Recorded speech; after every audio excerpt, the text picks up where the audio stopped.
ಆ ಘಟನೆ ನಡೆದ ದಿನ ಏನೋ ಮಾಧ್ಯಮದಲ್ಲಿ ಏನೋ ಒಬ್ಬ ಮಂತ್ರಿ ಆ MLA ಕೈನಲ್ಲಿ ಮಾತಾಡಿಸೋದಕ್ಕೆ ಪ್ರಯತ್ನ ಪಡ್ತಾರೆ, ಫೋನ್ನೇ ರಿಸೀವ್ ಮಾಡಲಿಲ್ಲ, ಗರಂ ಆದರು, ಫೋನ್ ಬಿಸಾಕಿದ್ರು. ನೀವೇ ಟಿವಿಗಳಲ್ಲಿ ತೋರಿಸ್ಕೊಂಡಿದ್ದೀರಿ. ಮುಖ್ಯಮಂತ್ರಿಗಳೇ, ನೀವು ಹೇಳಿರೋದು ಗಾಳಿಯಲ್ಲಿ ಗುಂಡು ಹಾರಿಸಿದಾಗ ಎಡವಟ್ಟು. ಮುಖ್ಯಮಂತ್ರಿಗಳ ಹೇಳಿಕೆ, ಗಾಳಿಯಲ್ಲಿ ಗುಂಡು ಹಾರಿಸಿದಾಗ ಎಡವಟ್ಟು. ಬಳ್ಳಾರಿಯಲ್ಲಿ ನಡೆದ ಘರ್ಷಣೆಯ ವೇಳೆ ಸತೀಶ್ ರೆಡ್ಡಿ ಅವರ ಗಾಳಿಯಲ್ಲಿ ಗುಂಡು ಹಾರಿಸಲು ಹೋಗಿ ರಾಜಶೇಖರ್ ಅವರಿಗೆ ತಗುಲಿರುವ ಸಾಧ್ಯತೆ ಇದೆ ಎಂದು ಮುಖ್ಯಮಂತ್ರಿ ಸಿದ್ದರಾಮಯ್ಯ ಹೇಳಿದರು. Mister home minister, yesterday you told that you will going to announce CID enquiry. What kind of enquiry you will going to conduct as a home minister? ನಿಮ್ಮ ಮುಖ್ಯಮಂತ್ರಿ ಹೇಳ್ತಾ ಅವ್ರೆ, ಗುಂಡು ಎಲ್ಲಿಂದ ಬಂತು, ಆ ರಾಜಶೇಖರ್ ಗುಂಡು ಎಲ್ಲಿಂದ ದೇಹಕ್ಕೆ ಹೋಗ್ತು, ಇದು ನಾವು ಹೇಳ್ತಿಲ್ಲ, ಮಾಧ್ಯಮಗಳು ಹೇಳ್ತಿಲ್ಲ, ಈ ರಾಜ್ಯದ ಮುಖ್ಯಮಂತ್ರಿ ಹೇಳ್ತಾ ಇದ್ದಾರೆ. ಸತೀಶ್ ರೆಡ್ಡಿ ಅರೆಸ್ಟ್ ಮಾಡಿದ್ರೆ ಅವರಿಗೆ ರಾಜಾತೀತ್ಯ ಕೊಟ್ಟಿರ್ಲಿಲ್ಲ, ಆಸ್ಪತ್ರೆಗೆ ಕರ್ಕೊಂಬಂದು ಇಟ್ಕೊಂಡವರಂತೆ. ಭಾಳ ದೊಡ್ಡ ಘನದಾರಿ ಕೆಲಸ ಮಾಡೋರೆ ಅಂತ ಸರ್ಕಾರದ ವತಿಯಿಂದ ಅವರಿಗೆ ಚಿಕಿತ್ಸೆ ಇಲ್ಲಿ ಕರ್ಕೊಂಬಂದು ಸಮಗ್ರ ತನಿಖೆ ನಡೆಸಲು. ಏನು ಸಮಗ್ರ ತನಿಖೆ ನಡೆಸ್ತೀರಿ ಸಿದ್ದರಾಮಯ್ಯನವರೇ?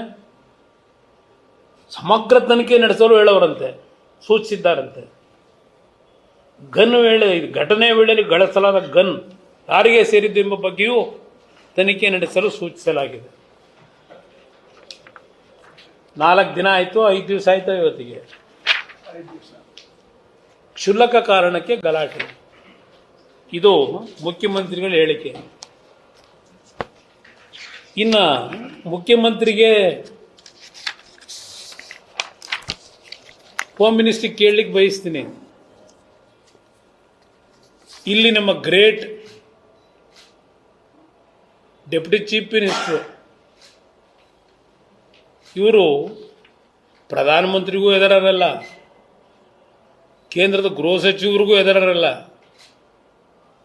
ಇವರ ಹೇಳಿಕೆ, ಭರತ್ ರೆಡ್ಡಿ ಬೆನ್ನಿಗೆ ನಿಲ್ತೀವಿ ಎಂದು DCM DKC. ಇನ್ಯಾವ ತನಿಖೆ ನಡೆಸ್ತೀರಪ್ಪ ನೀವು? ಡೆಪ್ಟಿ CM ಹೇಳಿಕೆ ಇದು. ಇಲ್ಲಿ ಹೇಳ್ತಾರೆ, ಭರತ್ ರೆಡ್ಡಿ ಬಳ್ಳಾರಿಯ ಪರಿಸ್ಥಿತಿ ಶಾಂತ ಮಾಡುವ ಪ್ರಯತ್ನ ಮಾಡಿದ್ದು,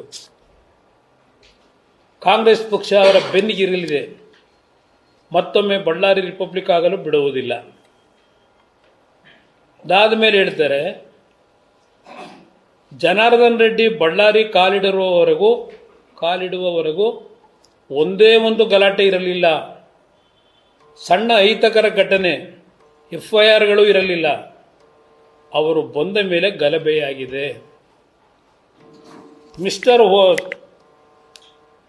ಡೆಪ್ಟಿ ಚೀಫ್ ಮಿನಿಸ್ಟರ್, ನಿಮ್ಮನ್ನು ಕೇಳಲಿಕ್ಕೆ ಬಯಸ್ತೀನಿ.